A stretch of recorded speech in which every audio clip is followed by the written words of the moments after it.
Hello students, welcome to the class of English Literature. Today we will read the text of the poem Spring and Fall. There is an introduction of the poem. The poem Spring and Fall was composed in 1880, but it was published in 1918. It was a posthumous publication.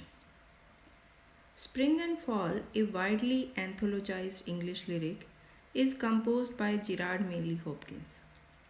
This lyric is a philosophical and thought provoking poem which is based on the idea that mortality is the main source of sorrow in this world.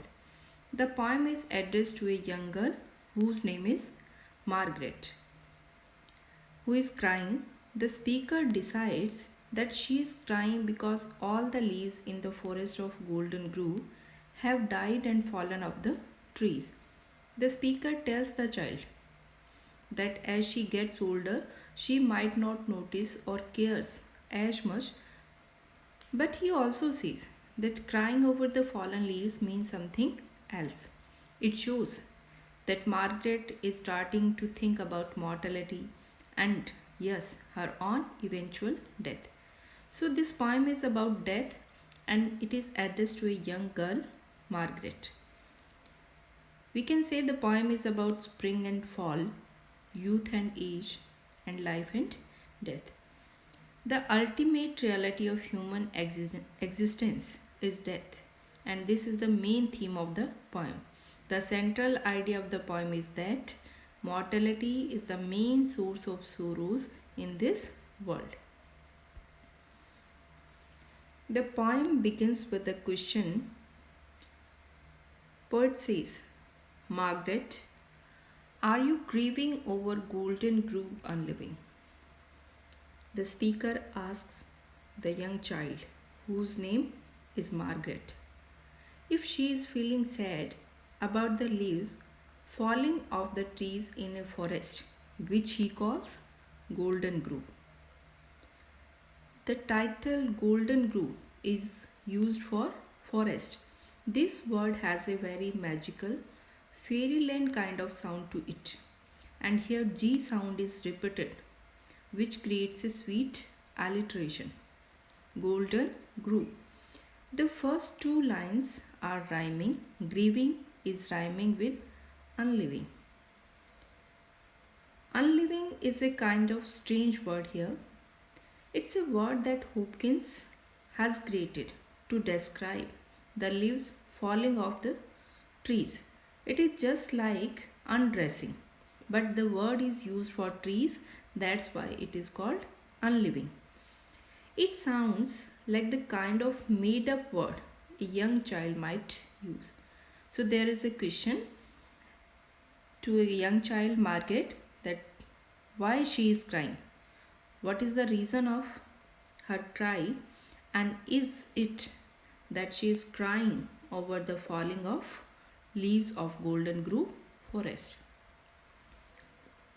Leaves like the things of man, you with your fresh thoughts care for, can you?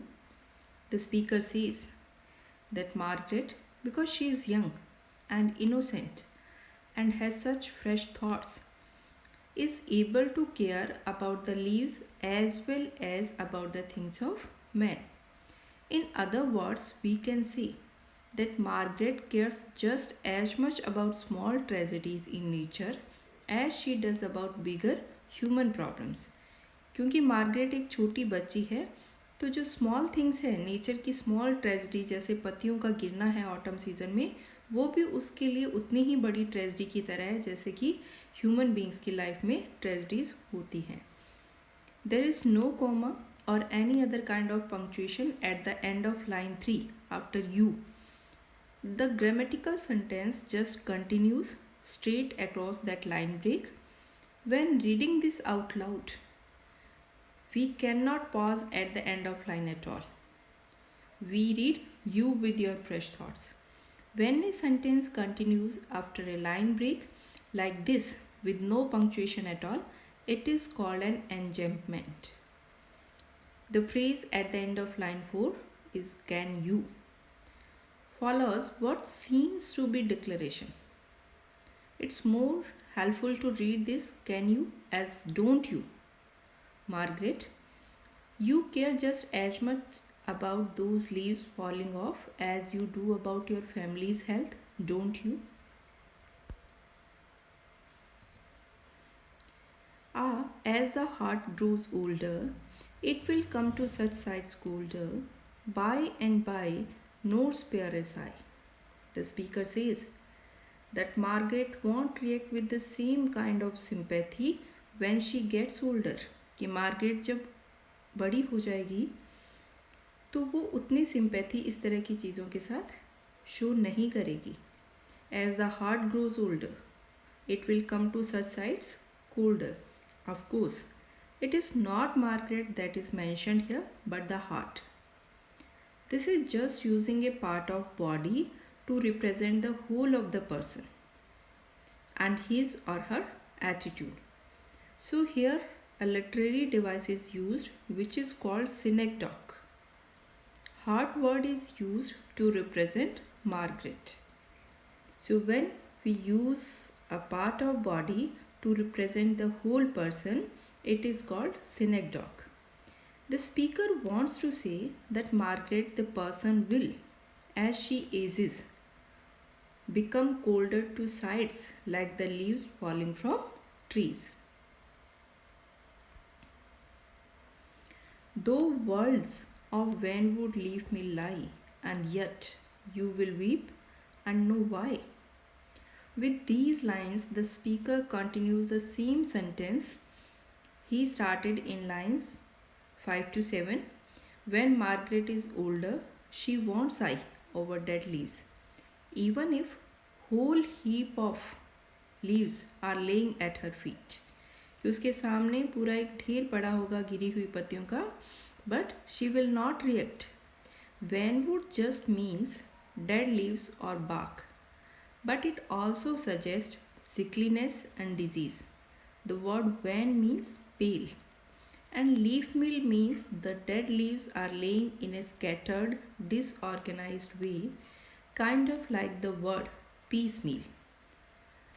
The repeated W sound in the words of Venwood and the repeated L sound in leaf meal lie are examples of alliteration here.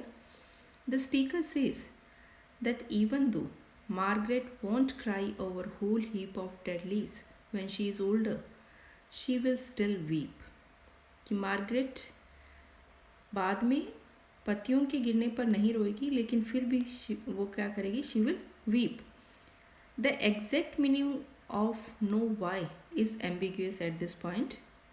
यहाँ जो point ने word use किया है know why, and yet you will weep and know why. Perhaps the speaker is saying that in the future, Margaret will know why she is crying. That would be the most straightforward reading of this line. Now, no matter, child, the name, sorrow's springs are the same. The speaker says that the sources of sadness, sorrow's spring means sources of sadness, are the same whether we are young or old. It does not matter what we call them. There is some more examples of alliteration in line number 11 where consonant sound S is repeated. The speaker is also using metaphor when he describes the sources of sadness as springs or water sources. So here part says sorrow spring are the same, means the sources of sadness are same whether we are young or we are old. Nor mouth had, no nor mind expressed what heart heard of ghost guessed. The speaker says that the sources of sadness are difficult to express, either for the very young like Margaret or for older people. In other words, we can't describe it with our words or even in our thoughts, but our heart knows the reason and our spirit or ghost can guess them. कि ये जो sources है sadness का, इसको describe करना words में मुश्किल है. नो नोर माइंड, और ना ही थॉट्स में इसको बताया जा सकता है। But what heart hurt of, लेकिन हमारा जो हार्ट है, it knows the reason, our spirit, ghost guest, our spirit knows the reason, it can guess it. Ghost here means a reference to the Holy Ghost. It may be a reference to Holy Ghost of Christianity, because we know that poet G.M. Hopkins was a priest poet, so he has used the reference from Christianity. It is the blight man was born for, it is Margaret you mourn for. The speaker says that these sources of sadness are common to everyone. It is the blight or sorrow that everyone is born for. So, in the end, even though Margaret thinks that she is crying over the dying leaves, she is really crying over her own mortality. She is mourning herself. It is the blight man was born for. Blight here refers to death. Every person who is born is doomed to die. And here Margaret is crying over her own mortality. The poem is known for its stylistic beauty, each line with 4 stressed syllables. Here the use of sprung rhythm in the poem. Compound words like golden glue, vanwood, leaf meal are used.